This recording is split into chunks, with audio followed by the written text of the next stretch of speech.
Blood Sugar Sex Magic turns 25. Whew. I can't believe that it's that long.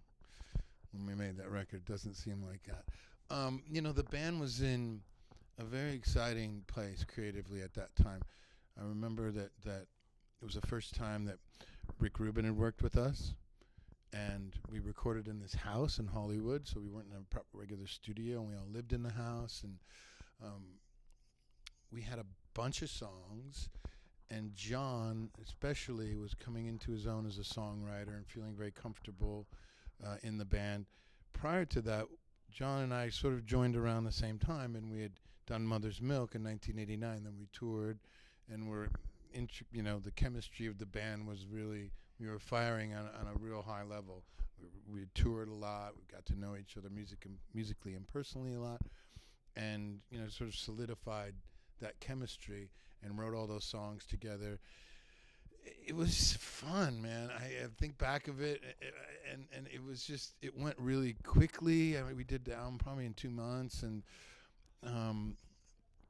Anthony was singing more, and the songs were becoming more melodic, and it was the first time I remember thinking like, wow, listening to the playback, thinking this is the first time that the band's organic, natural sound and energy has been captured on tape, as it was back then.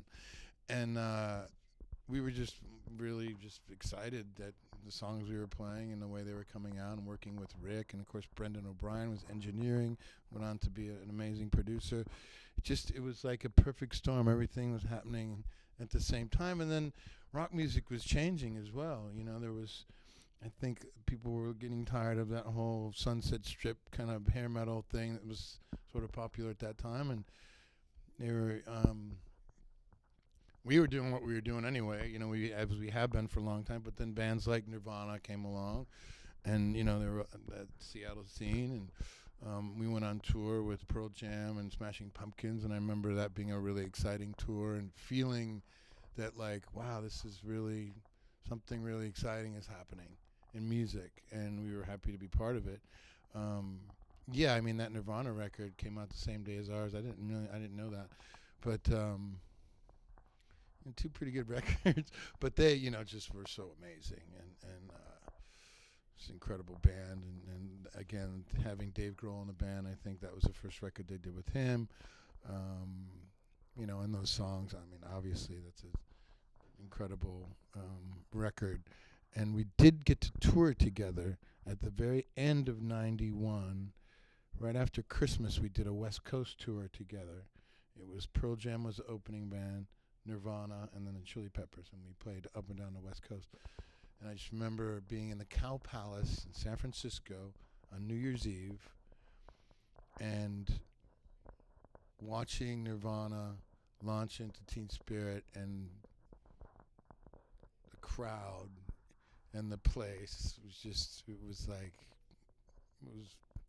amazing, like nothing I've ever felt before. It was so exciting and so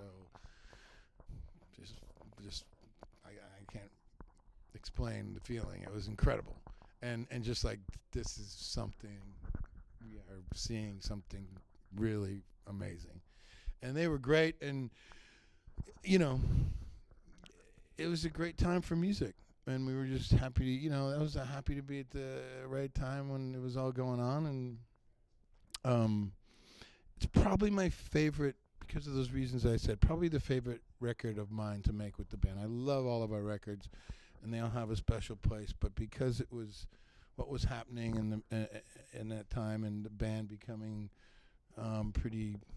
we became pretty popular after that record, Under the Bridge, came out a few months later, and everything sort of changed for us and our band. But those initial like 6 months were really, really cool.